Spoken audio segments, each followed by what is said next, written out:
Bana, moja kati ya kitu ambacho kinazidi kutrend kinoma noma this time around katika mitandao ya kijamii ni ile issue ambayo inahusisha madogo wawili, na mzungumzia Dogo Patty na Dogo Sergeant.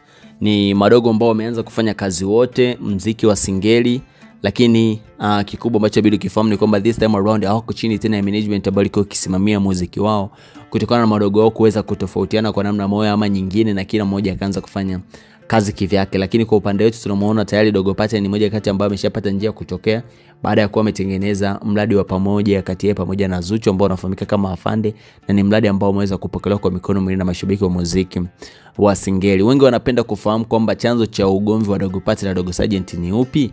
Kisa ambacho inabidi ukifahamu ni kwamba madogo hawa walikutana kwenye event tofauti tofauti za kuimba, wakakutana, lakini Dogo Sergeant ni mmoja kati ya watu ambao alikuwa na management, huku Dogo Patty na akiwa hana management. Wakatengeneza ngoma ya pamoja ikiwa inafahamika kama Sina Salio, Kisa Salio, wakiwa wamesample ngoma ya Mario, wakaitengeneza kwenye singeli version, na ni ngoma ambayo ikafanya vizuri mtaani.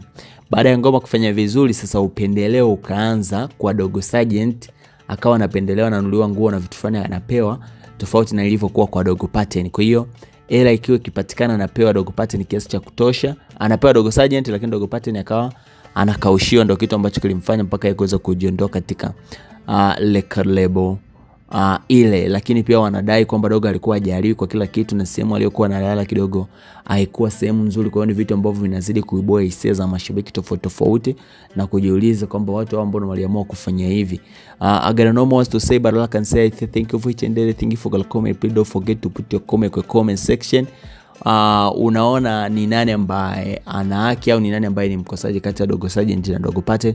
Utaweza kuniwekea maoni yako kwa comment section. Kumbuka kulike na kusubscribe, utakuwa mmoja kati ya ambao umetisha, lakini nobody's business. What you got to know, I got no more to say, na sign out, boom shakalaka.